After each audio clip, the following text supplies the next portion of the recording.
तो दोस्तों आपका स्वागत है फिर से हमारे चैनल मैगी शो में। और मैं आज आपके लिए फिर से एक फुल लव स्टोरी लेके आई हूँ Hindi explain Maggi show channel में।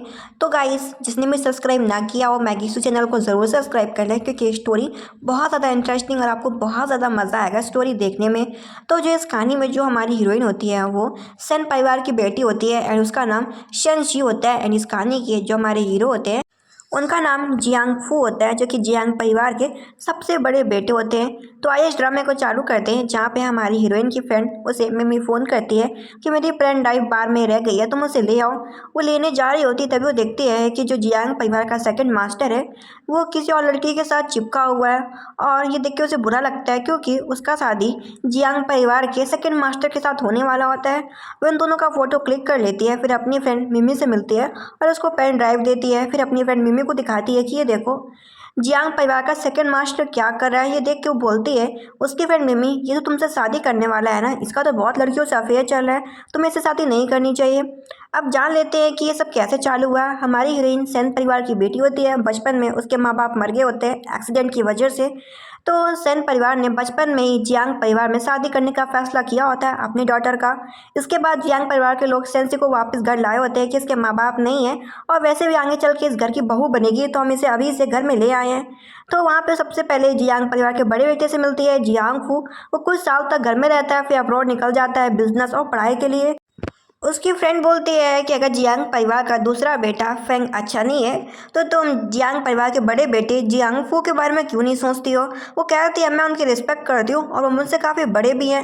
तब तक यहाँ पे हम जियांग परिवार के बड़े बेटे जियांग फूजिन को देखते हैं। वो फूजिन को देख के हैरान हो जाती है और उन्हें बिग ब्रदर बोलती है।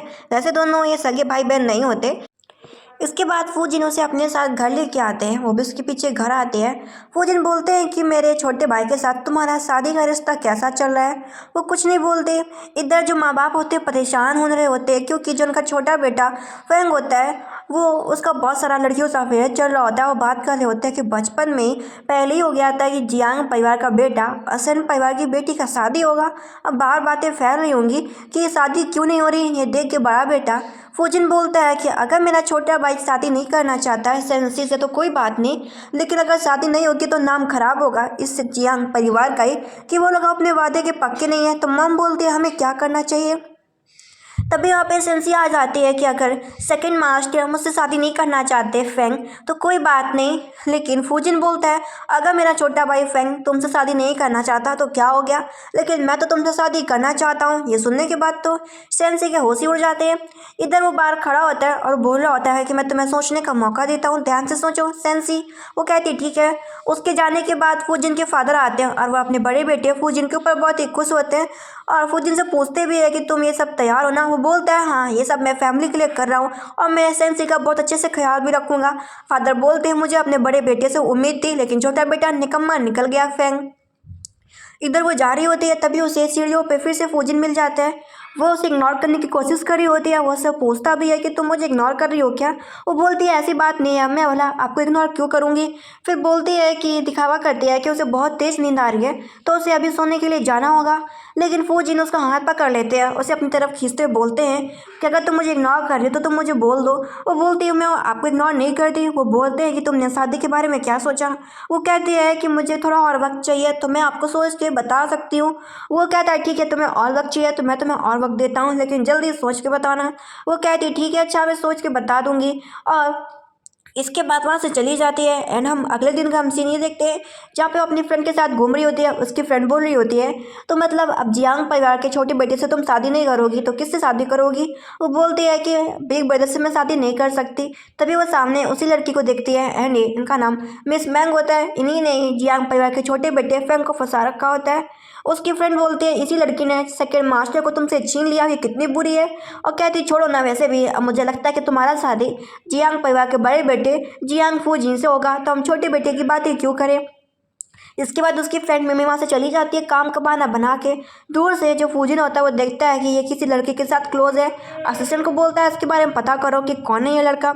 इधर जो सीनियर होता है वो कुछ ज़्यादा ही सेंसी की मदद कर रहा होता है और वो उसे खुद की तरफ से एक पेन ड्राइव देता है कि उसके अंदर नोट्स है, तुम्हें हेल्प मिल जाएगी तुम्हें पढ़ने में। वो थैंक यू बोलते हैं सीनियर को। इसके बाद वो स्कूल के बाहर आ पाती तो देखती है कि बाहर फुजिन खड़ा हुआ है। वो फुजिन से बोलते हैं आप यहाँ पे कैसे मेरे कॉलेज में। फुजिन उससे बोलता है कि तुम हमेशा जल्दी घर आ जाया करती थी, ऐसा पेरेंट्स बोल रहे थे, आज मैं लेट हो गया, इस वजह से मैं तुम्हें खुद ही लेने के लिए आ गया। वो कहती हाँ क्योंकि मैं थोड़ा अपने क्लासमेट से बात करने के लिए लग गई थी। इसके बाद वो फुजिन के लिए चाय निकालती है और उन्हें पीने के लिए पानी देती है, क्योंकि वो उससे एज में बड़े होते हैं और वो कभी भी ज़्यादा बचपन में यहाँ पे घर पे नहीं रहे होते। उन्होंने हमेशा पढ़ाई अब्रॉड पे की होती है और अब्रॉड में कंपनी भी संभाली होती है। फुजिन बोलते हैं कि मैं तुम्हारे लिए कुछ नाश्ता वगैरह लाया था, तुम इसे खा लेती। वो कहती है अच्छा। फिर फुजिन उससे पूछते हैं कि तुमने शादी के बारे में क्या सोचा। वो उससे बोलती है कि हम लोग एक अच्छे मैच नहीं है, मुझे लगता है शादी कैंसिल कर देनी चाहिए। वो उससे पूछता है क्या वो उसे हेट करती है, वो क्या वो उसे नफरत करती है और क्या वो उसके छोटे भाई जियांग फैंग को लाइक करती है। वो बोलती है ऐसा कुछ भी नहीं है, मैं आपके छोटे भाई को बिल्कुल भी लाइक नहीं करती हूँ और मैं आपसे भला हेट क्यों करूँगी। और वो उसे बोलता है तो तुम फिर सोचो ना आराम से। वो कहती है अच्छा। फिर तभी उसे सीनियर का फ़ोन आ जाता है, तो बाहर जाती है बात करने के लिए। सीनियर बोलते घर पहुँच गई। वो कहती है हाँ मैं घर पहुँच गई। वो उसे बोलते इंपॉर्टेंट कॉल था क्या। वो उसे बोलते हाँ बस एक फ्रेंड का कॉल था। इसके बाद फुजिन बोलते ठीक है तुम अपना खाना वगैरह खाओ, मैं भी जा रहा हूँ आराम करने के लिए। और थोड़ा से क्लोज हो रहे होते जिससे वो एक दूसरे को जान सके और दोनों के बीच एक्सीडेंटली वो दोनों एक दूसरे के क्लोज आ जाते हैं। फिर वो उसके अपार्टमेंट का पासवर्ड पूछता है, वो उसे पासवर्ड बता देती है। इसके बाद फुजिन वहाँ से चले जाते हैं। इसके बाद अगले दिन का हम सीन देखते हैं। वो सो के उठती देखती है उसके लिए ब्रेकफास्ट बन के तैयार है। वो समझ जाती है कि ये ब्रेकफास्ट फुजिन ने बनाया होगा। अब वो जा रही होती है कॉलेज, तो सीनियर आके उसे फिर से ब्रेकफास्ट देते हैं। वो मना करती है कि वो ब्रेकफास्ट करके भी आए, लेकिन सीनियर बोलते हैं नहीं तुम इसे खा लो, मुझे पता है बाद में तुम्हें भूख लगेगी। एंड दूर से इन दोनों की कोई फोटो क्लिक कर रहा होता है। इधर फुजिन ने इन्वेस्टिगेट करवा लिया होता है सीनियर के बारे में और वो सीनियर को बता देता है कि सेन परिवार की वो बेटी है और उसका बचपन में ही शादी जियांग परिवार के फैमिली में होने वाला है। ये बात तुम्हें पता होनी चाहिए। लेकिन सीनियर बोलता है कि वो सच में मिस सेंसी को लाइक करता है। अगर मिस्टर जियान फुजिन उसे मौका दे तो हमेशा वो सेंसी को खुश रखेगा। ये सुनने के बाद जो मिस्टर जियांग फुजिन होते हैं वो बड़े रूड तरीके से उससे बोलते हैं कि मैं तुम्हें बता देता हूँ कि सेन परिवार की वो बेटी है और उसका शादी जियांग परिवार में होगा, इसके अलावा कहीं भी नहीं होगा। और ये रिश्ता हमने नहीं बल्कि उसके माँ बाप ने हमारे दादाजी से किया था। और बोल देता है कि मैं उसका होने वाला फ्यूचर हस्बैंड हूँ। और बोलता है कि मैं तुम्हें एक यूनिवर्सिटी का ये इन्विटेशन लेटर दे रहा हूँ, या तो तुम इसे चूज़ कर लो या तो तुम सेन सी को चूज़ कर लो। तुम्हारे पास खुद का ऑप्शन है, अपने करियर को चूज़ करो। तो अपने करियर को ही चूज़ करता है। इधर उसकी फ्रेंड बोल रही होती है कि तुमने फिर जियान फुजिन से क्या कहा। उसके बाद वो दारू पीने लगती है। इधर फुजिन के पास फ़ोन आ जाता है कि जो शेंसी है उसने बहुत ज़्यादा ड्रिंक कर लिया, उसे आके पिकअप कर लो।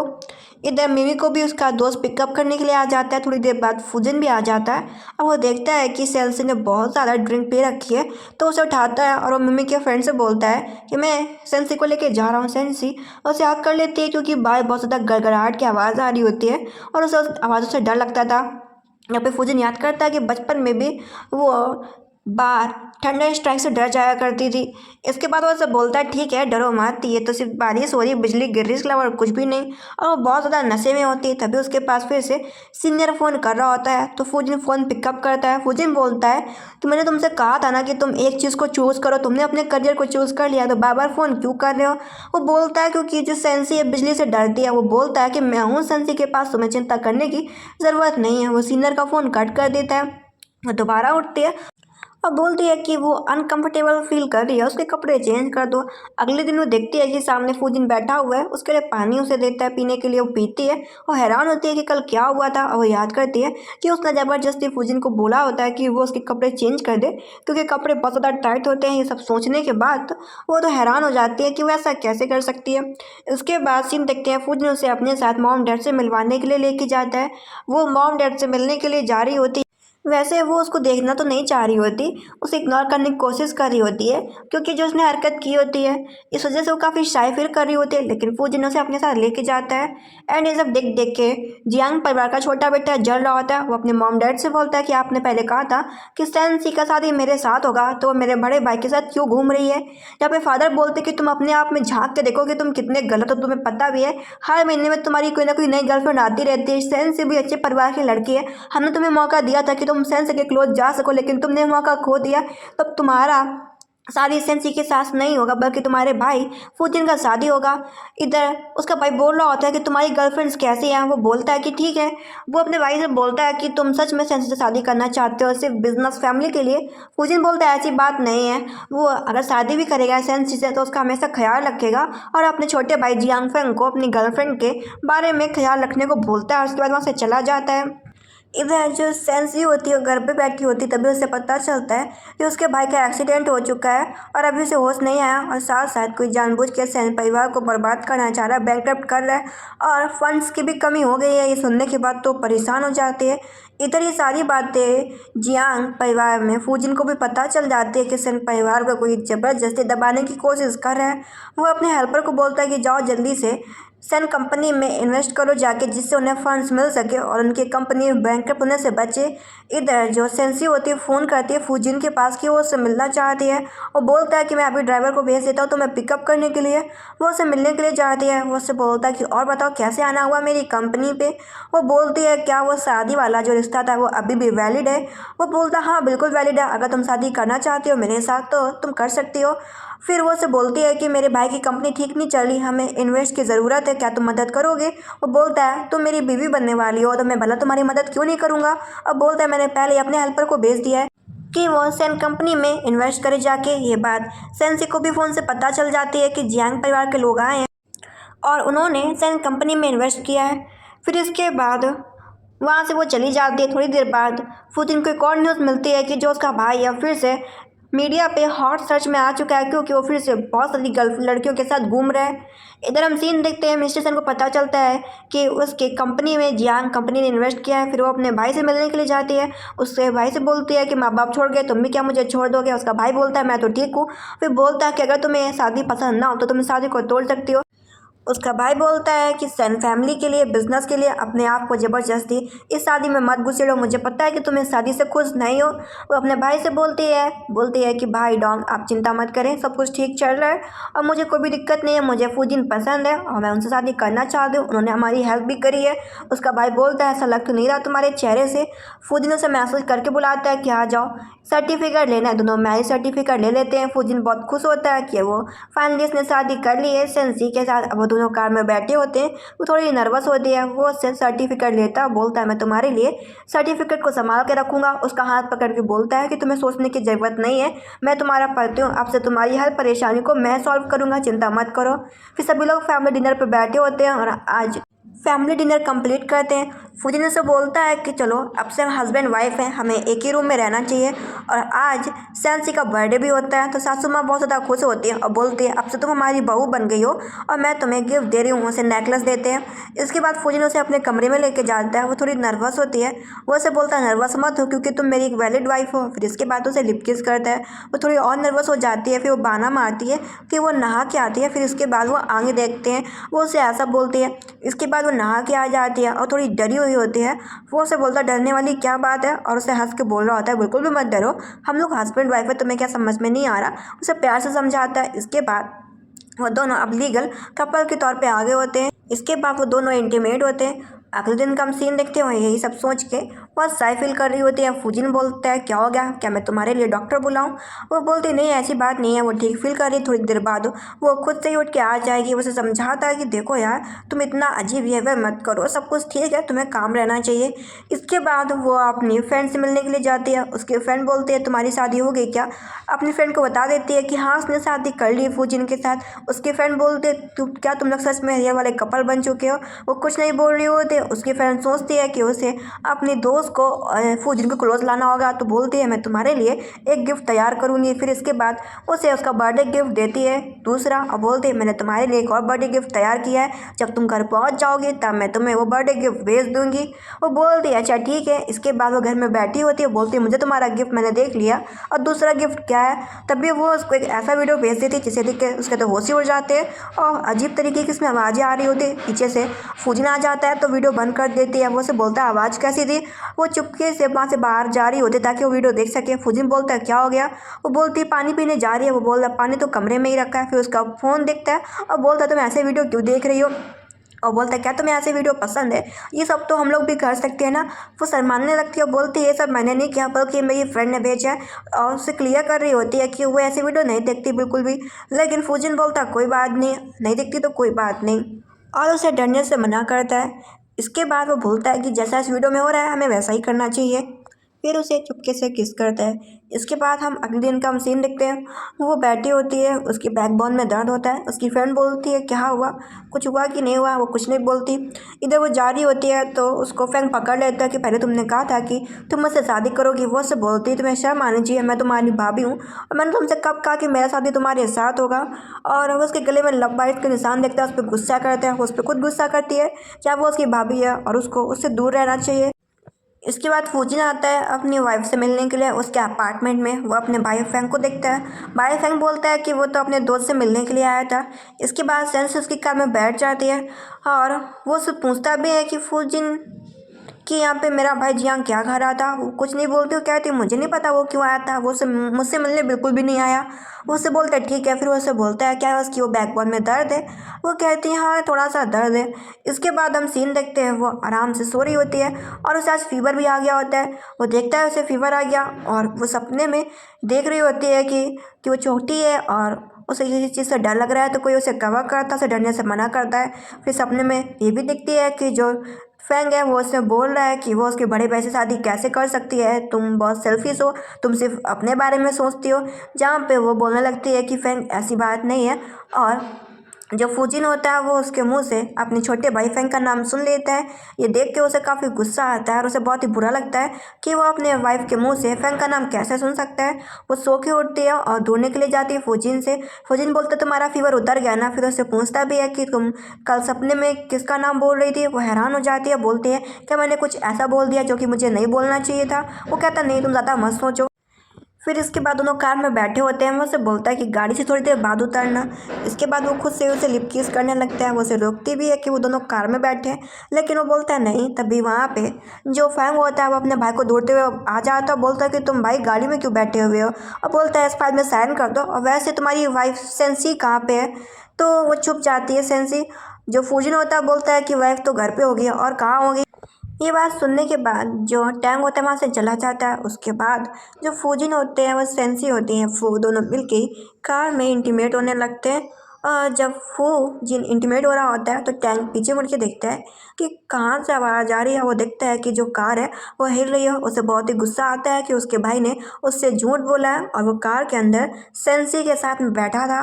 वो गुस्से में इन चीज़ों को देख रहा होता है। अभी इधर हम सीन देखते हैं जहाँ पे सेंसी को समझ में आ जाता है कि फूजी उस दिन गुस्से में क्यों था। और बता देती है कि वो उसके छोटे भाई टैंग को बिल्कुल भी पसंद नहीं करती, वो बस सपना देख रही थी और उसके सपने में बस टैंग आ गया था और कुछ भी नहीं, वो सिर्फ उसको लाइक करती है। ऐसा वो फूजिन से वो बोलती है। वो समझाता है कि वो उससे बिल्कुल भी गुस्सा नहीं है और वो बोलता है कि वो उसके लिए उसे कहीं घुमाने के लिए लेके जाएगा उसे बाहर में। इसके बाद वो उसे बाहर में घुमाने के लिए लेके जाता है फूजिन। तभी वहाँ पे फैंग भी आ जाता है। बोलता है अपने बड़े भाई से कि चलो मैं साथ में घूमते हैं, लेकिन वो बोल देता है कि नहीं, वो अपनी बीवी को बस टहलाने के लिए लाया है वो और उसके गर्लफ्रेंड साथ में घूमने जाइए। जब उसकी गर्लफ्रेंड देखती है फैंग की कि अरे ये फूजिन का भाई सुंदर भी है और ये मुखिया है जियांग परिवार, तो वो उसे देखती रह जाती है। इधर सेंसी को फिर से फैंग परेशान करने लगता है। वो फैंग से बोलती है कि तुम घटिया इंसान हो, मैं तुम्हारी भाभी हूँ और तुम इतनी लड़कियों को पसंद करते थे, देखो मैं कितनी अच्छी हूँ कि तुमको मैंने छोड़ दिया, और वैसे भी तुमने ही शादी करने से मना किया था, मैंने मना नहीं किया था, और अब मेरा शादी तुम्हारे भाई फूजिंग से हो चुका, तो तुम फालतू में मुझे परेशान मत करो।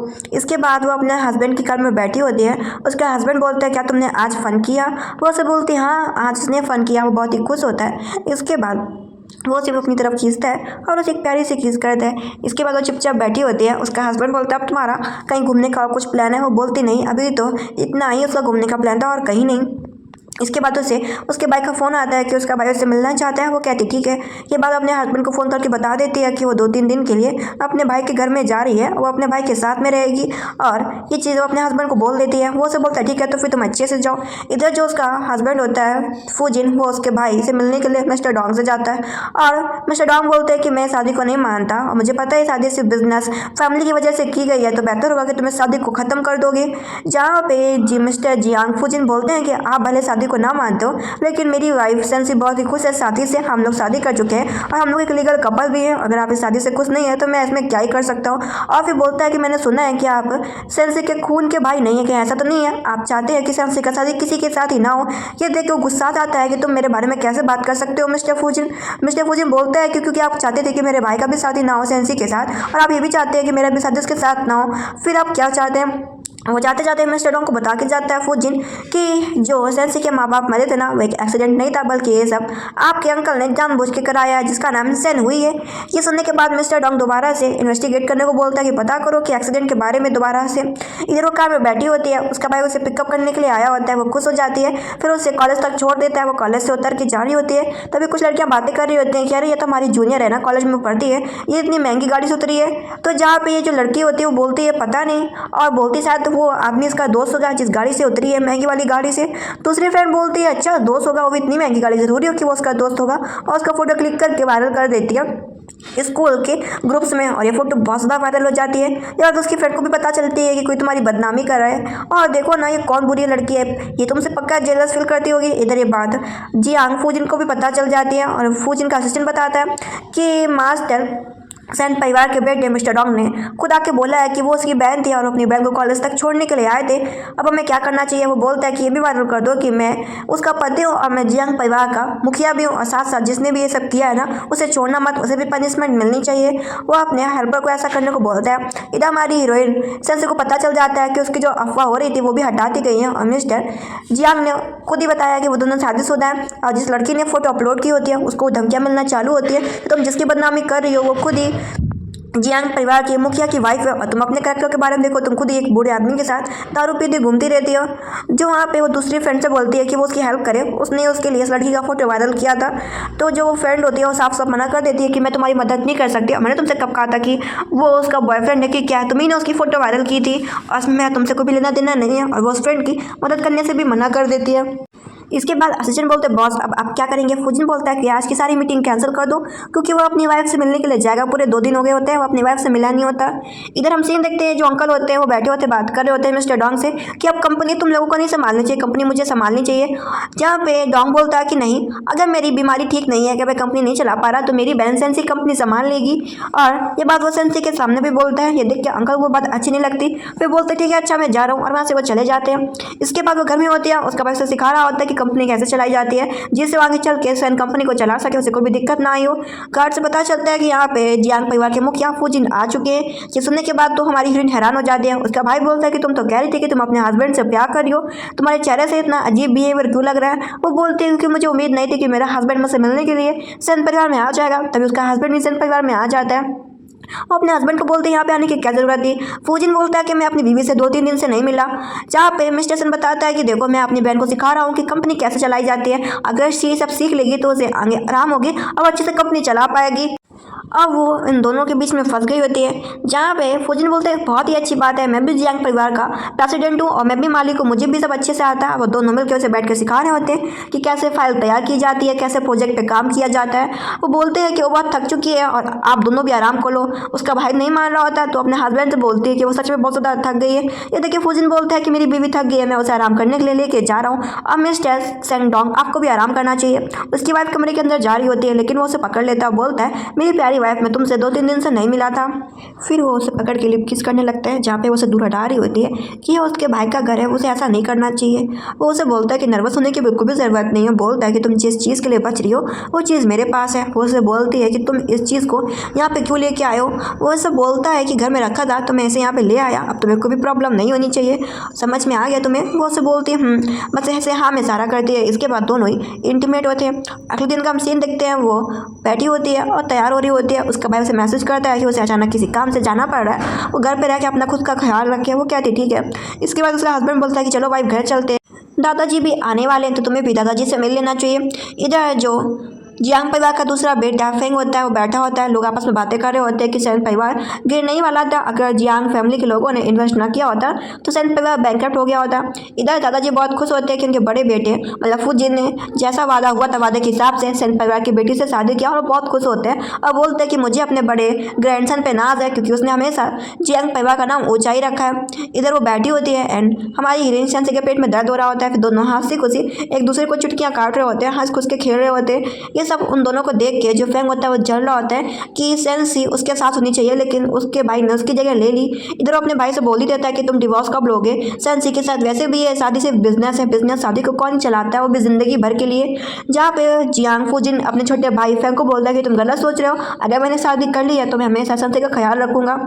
इधर दादाजी उसे एक डॉगी से मिलवाते हैं कि देखो मैं डॉगी लाया था अब्रॉड से। उस डॉगी को देख के काफ़ी खुश हो जाते हैं। दादाजी बोलते हैं कि तुम उस डॉगी के साथ खेलो, मैं तब तक बाहर टहल लेता हूँ। पीछे से फिर से फेंग आता था जो कि उसे परेशान करने लगता है कि तुम सच में बहुत घमंडी हो। वो उसे बोलती है कि वो उसका हाथ छोड़े क्योंकि वो उसकी भाभी है, उसको उससे दूर रहना चाहिए। तभी वहाँ पे फूजिन आ जाता है जिसे देख के फेंग डर जाता है। फेंग बोलता है कि बस वो तो यहाँ से टहल रहा था, इसके अलावा और कुछ भी नहीं। फिर फूजिन बोलता है कि तुम्हें डॉगी पसंद है क्या, वो उसे बोलती है हाँ पसंद है। वो बोलता है कि वो उसके लिए दूसरा डॉगी ले आएगा जिससे वो घर में खेल सके। पीछे से दादाजी आ जाते हैं जो कि बोलते डॉगी खरीदने की जरूरत नहीं है, मैं अब्रॉड से मैं प्यारी सेंसी के लिए डॉगी लेके आया था, वो उसे अपने साथ घर लेके जा सकती है। वो और भी खुश हो जाती है। इधर जो फूजिन होता है उसने अपने छोटे भाई टैंग को अब्रॉड भेजने का फैसला किया होता है। असिस्टेंट बोल देता है कि मैंने मिस्टर फैंग को एयरपोर्ट में छोड़ दिया है। इधर वो एयरपोर्ट में होता है, तभी उसे मिलने के लिए उसकी गर्लफ्रेंड आ जाती है जो कि बोलती है अचानक से तुम अब्रॉड क्यों जा रहे हो, और हमारा रिलेशनशिप वो से बोलता है क्योंकि अब वो अब्रॉड की कंपनी को संभालेगा जो कि भाई ने खड़ी करी थी, और अब वो रिलेशनशिप उसके साथ ख़त्म करना चाहता है क्योंकि वो ऐसे गंदे रिलेशनशिप को बढ़ाना नहीं चाहता, और वैसा बोल के चला जाता है। इसके बाद उसे बहुत ही बुरा लगता है। इधर जो हमारी हीरोइन होती है वो अपनी फ्रेंड के साथ एक पार्टी में जाती है। उसकी फ्रेंड बोलती है मुझे तुम्हारे पति ने साफ इंस्ट्रक्शन दिए हैं कि उसकी वाइफ को वाइन नहीं पिलानी, ना कोई ड्रिंक, सिर्फ जूस पीना है। और दूर से ये लड़की उसे देख रही होती है, पता चलता है कि उसने कुछ गड़बड़ कर रखी है। इधर उसकी फ्रेंड बोलती है ठीक है तुम अच्छा एंजॉय करो, एंड उसी पार्टी में मास्टर फेंग भी आया होता है। इधर वो बाथरूम में होती है, उसको चक्कर आने लगता है। वो समझ जाती है कि उस जूस में किसी ने तो गड़बड़ की होती है। वो अपने हस्बैंड को फ़ोन करती है, तब तक उसका हस्बैंड बोलता है मैं आ रहा हूँ। इधर वहाँ पे फैंग भी आ जाता, बोलता तुम्हें क्या हुआ। अब बोलता मुझ पर ट्रस्ट करो, मैं तुम्हें हॉस्पिटल ले चलता हूँ, अगर तुम मुझ पर ट्रस्ट नहीं करोगी तो फिर मैं कैसे तुम्हारी मदद कर पाऊंगा। फिर उसे हॉस्पिटल में एडमिट कराता है मिस्टर फेंग। इधर जो सेंसी होती है हॉस्पिटल में होती है, वो अपनी आँख खोलती है तो फूजिन उसके सामने बैठा होता है। वो फूजिन को हक कर लेती है, उसे आराम करने के लिए बोलता है। इधर जो मिस्टर फेंग होता है बस वो बाहर खड़े होकर इंतजार कर रहा होता है। असिस्टेंट से पता चलता है कि जिस लड़की ने भी जूस में दवा मिलाई होती है वो लड़की मास्टर फेंग की गर्लफ्रेंड होती है, मिस मैंग। ये सुनने के बाद उसका भाई बोलता है फूजिन कि मैं उस लड़की को सबक सिखाऊं या तुम खुद उस लड़की को सबक सिखाओगे जाके। वो बोलता है कि वो खुद ही सबक सिखा लेगा। इधर वो अपनी वाइफ के पास जाता है, बोलता है सेंसी तुम ठीक हो ना। वो उसे बोलती है क्या मैंने तुमको ज़्यादा परेशान कर दिया। वो उसे बोलता है ऐसा कुछ भी नहीं है। वो उसे थैंक यू बोलती है कि क्या मैं तुम्हें परेशान करी, तुम जाके अपना काम कर सकते हो कंपनी में। वो उसे बोलता है कि काम वो किसी और को भी सौंप सकता है कंपनी का, लेकिन वाइफ तो उसकी किसी को सौंप नहीं सकता और उसे अपनी वाइफ का ख्याल रखना चाहिए। वो उसकी इन बातों से खुश हो जाती है कि जो जियांग फूजिन है उसका बहुत ज़्यादा ख्याल रखता है। इधर पता चलता है कि जिस लड़की ने उसके साथ ऐसा किया होता है उसको बहुत पीटा गया होता है और वो पूरी तरीके से बैन हो जाती है। उसका हस्बैंड बोलता है कि आज मेरी वाइफ का क्या प्लान है और वो कहाँ घूमना चाहती है। और इसके बाद वो अपनी वाइफ के लिए प्यारा सा मीठा सा केक भी लेके आया होता है। वो एक केक को बाइट तो करती है, फिर बोलती है कि वो और केक वो नहीं खाना चाहती क्योंकि वो मोटी हो रही है आजकल। वो उस पर हंसते बोलते हैं कि तुम कितनी भी मोटी हो जाओ उसे बिल्कुल भी फर्क नहीं पड़ेगा, वो जैसी है वो वैसे उसको पसंद करता है। इसके बाद वो अपनी फ्रेंड के साथ घूम रही होती है। फिर वो अपने भाई से मिलने के लिए कंपनी में जाती है। बोलती है असिस्टेंट से कि तुम बाहर क्यों खड़े हो और रूम के अंदर क्यों नहीं जाते। तो बताता है कि जो आपका भाई डोंग है वो आपके अंकल को कंपनी से निकालना चाह रहा है। और जो अंकल होते हैं इधर देखते हैं सीन, अंकल बोल रहे होते हैं कि तुम तो सेन परिवार के गोद लिए हुए बेटे, तुम्हारी इतनी क्या औकात है कि तुम मुझे कंपनी से निकाल सको। मैं खुद तुम्हारे पापा का भाई हूँ, तुम्हारे फादर का। जहाँ पे जो सेन टोंग होता बोलता है कि देखो शेयर होल्डर्स ने फैसला किया, कुछ फैसले के हिसाब से हम आपको कंपनी से निकाल रहे हैं, और अंकल आपने जो कारनामे किए, जो चोरी करी है उसका मुझे पता लग गया है। जहाँ पे अंकल वो सेन वही बोलते कि तुम क्या बकवास कर रहे हो, तुम तो सिर्फ गोद लिए हुए बेटे हो सेन परिवार के डॉन, और मैंने ऐसा कुछ भी नहीं किया। ये सारी बातें सुन के सेंसी आ जाती है जो कि अपने अंकल सेनवी को मना करती है कि उसके बारे में, उसके भाई के बारे में ऐसा मत बोले। उसका भाई कोई गोद लिया हुआ बेटा नहीं है, बल्कि वो अपने भाई को भाई जैसा मानती है और वो सेन परिवार को मुखिया है और वही सेन परिवार को चलाएगा। अगर उसने बोल दिया कि आपको निकलना है तो आपको कंपनी से निकलना होगा, और वही सेन परिवार का प्रेसिडेंट है। ये देख के सेनवी बोलता है कि तुम दोनों भाई बहन मुझे कंपनी से निकालना चाहते हो, निकाल दो, मैं भी देखता हूँ कि तुम लोग कैसे कंपनी को चला लेते हो। इधर उसका जो भाई सेन डोंग होता है वो अपनी बहन सेंसी को बताता है कि जो अंकल सेन हुई है ना, उन्होंने उसके माँ बाप को मारने का प्लानिंग किया था और कार के ब्रेक फेल करवा दिए थे, और साथ साथ कंपनी के कुछ चीज़ें भी, प्रोजेक्ट वगैरह उन्हीं ने चोरी करवाया थी, जिसकी वजह से कंपनी को हो नहीं जा रही थी। वो अपनी बहन से बोलता है कि मैं चाहता हूँ कंपनी तुम ही संभालो, क्योंकि मैं सच में सेन परिवार का बेटा नहीं हूँ। वो बोलती है कि वो सच में अपने भाई को सेन परिवार का भाई मानती है और इस दुनिया में सिर्फ उसका भाई है, और बोलती है मुझे इससे फर्क नहीं पड़ता कि आप मेरे खून के भाई हैं कि नहीं है, लेकिन कंपनी आपको ही संभालनी होगी। और बोलती है हम भाई बहन हमेशा रहेंगे। इधर फूजिन मिलने की कोशिश करता है सैनवी से, सैनवी मना कर रहा होता है, जहाँ पे फूजिन बोलता है कि तुमने चोरी करी है, लोगों का मारने का प्लानिंग भी किया, तो तुम्हें तो पुलिस पकड़ के लेके जाएगी, मुझसे बात नहीं करोगे तो पुलिस वालों से तो बात करनी पड़ेगी।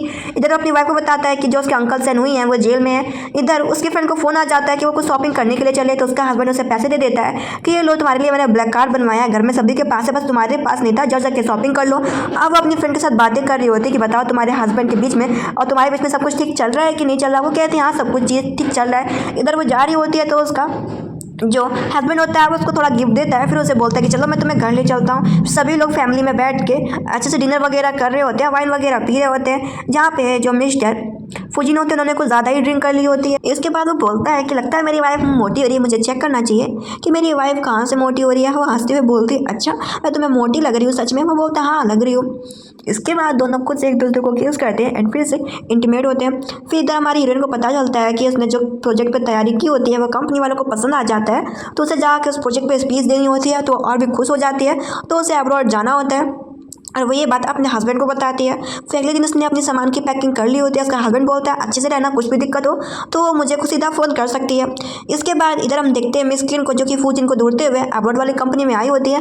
वहाँ पर वो मिस्टर फैंग को देखती है। मिस्टर फैंग बोलता है कहीं उसके भाई का रिश्ता मिस किन के साथ तो नहीं था। वह अपने हेल्पर को इन्वेस्टिगेट करने के लिए बोलता है। इधर जो सेंसी होती है अब्रॉड पहुँच जाती है और इधर तभी उसको फैंग मैसेज करता है उसके पास कि मैंने तुमसे कहा था ना कि मेरा भाई सिर्फ बिजनेस के लिए तुमसे शादी किया, और फोटो भेजता है कि देखो ये किन परिवार की बेटी है, शायद मेरा भाई इस लड़की को पसंद करता है और वो सिर्फ फैमिली की वजह से उसने तुमसे शादी कर ली है। मैंने तुमको पहले ही कहा था कि कभी भी बिजनेस वाली शादी एक रियल शादी में नहीं चल सकती है, और वो आगे चल के तुम्हें छोड़ ही देगा।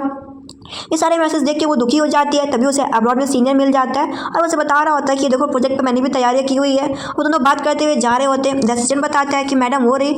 इधर वो चुपके से सरप्राइज देने के लिए फूजिन अब्रॉड आया होता है। जब वो अपनी वाइफ को देखता है कि जो उसकी वाइफ है वो सीनियर के साथ बात करते हुए जा रही है, उसे बहुत ही बुरा लगता है और ड्राइवर से बोल चाइना वापस चलो। कुछ दिन बाद उसकी वाइफ भी आ जाती है अब्रॉड से चाइना।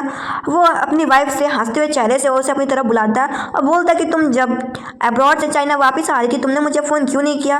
वो कुछ नहीं बोलती और कहती है कि वो शायद थक गई थी तो उसे ध्यान नहीं रहा। वो सिर्फ बहाने बना रही होती है। वो दुखी होती है और बस इस चीज़ को एक्सप्रेस नहीं कर पा रही होती।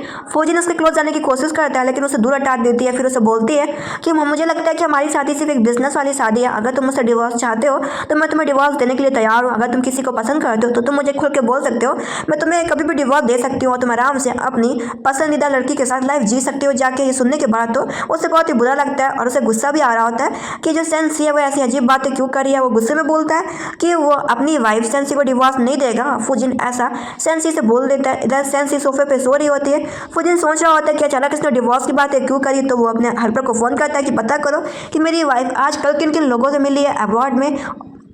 इसके बाद वो डॉगी को खाना खिला रही होती है। डॉगी से बोल रही होती है कि शायद मैं फ्यूचर में यहाँ पे ना रहूँ तो तुम्हें अपना ख्याल रखना होगा।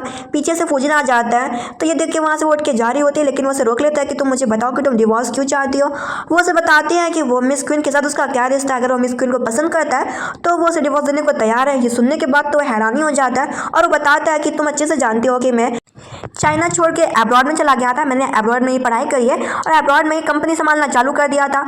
मिस किन सिर्फ मेरी फ्रेंड है, उससे कोई अलग रिश्ता नहीं है। वो गलत सोच रही है। अगर उसे विश्वास ना हो तो वो मिस किन से खुद ही पूछ सकती है जाके। इसके बाद उसकी वाइफ गुस्सा होती है तो उसे फ्लावर देके उससे मना लेता है और बोलता है अगर तुम्हें मुझ पर विश्वास नहीं तो तुम मिस किन से मिल लो जाके, वो तुम्हें खुद बता देगी। फिर उसका भाई सैंडोंग उसे मिस क्वीन से मिलने के लिए छोड़ने के लिए जाता है। अपनी बहन से बोलता है अच्छे से देखना। इधर जो मिस क्वीन होती है बोलती है मुझसे मिलने के लिए मिसेस जियांग का ये बताइए मैं आपकी क्या मदद कर सकती हूँ। मिसेस जियांग मतलब सेंसी बोलती है क्या आप मेरे हस्बैंड को लाइक करती हैं। मिस क्वीन साफ मना कर देती है कि वो उसके हस्बैंड को नहीं बल्कि उसके भाई सैंडोंग को लाइक कर दिया और बोलती है आई होप अब सब कुछ गलतफहमियां दूर हो गई होंगी। यहाँ पे सेंसी बोलती है थैंक यू सब कुछ क्लियर करने के लिए मिस किन। इसके बाद उसका हस्बैंड बोलता है चलो घर चलते हैं। हाँ थोड़े दिन बाद उसके हस्बैंड का भी बर्थडे आने वाला होता है। इसके बाद जो उसका हस्बैंड होता है बोलता है कि देखो बस छोटी सी मिसअंडरस्टैंडिंग थी, फालतू में तुम गुस्सा हो रही थी। और इसके बाद वो उसे अच्छी तरीके से प्रपोज करता है। ये देख के वो खुश हो जाती है। और उसे रिटर्न में किस कर देती है। फिर जो उसका भाई होता है सैनडोंग, उसने अपने भाई के बहन के नाम में सारे शेयर्स कर दिए होते हैं। अब कुछ दिन बाद फूजिन मतलब जियान फूजिन का भी बर्थडे आ जाता है। सभी फैमिली मेम्बर्स अपने भाई बेटे को गिफ्ट देते हैं, मतलब कि फूजिन को। अब चांस आता है हमारी हीरोइन का, वो से बोलती है देखो ये रिपोर्ट, और रिपोर्ट को देख के पूरी फैमिली खुश हो जाती है, क्योंकि वो रिपोर्ट प्रेगनेंसी रिपोर्ट होती है, जहाँ पे पता चलता है कि जो फूजिन है वो फादर बनने वाला है। ये ड्रामा यहीं पे खत्म होता है। तो आई होप आपको ऐसा ड्रामा पसंद आया। जिसको भी पसंद आया प्लीज़ कमेंट करना और सब्सक्राइब जरूर करें मैगी शो चैनल को। मैं ऐसे ही आपके लिए पूरा फुल इंटरेस्टिंग ड्रामा लेके आती रहूँगी। Thank you.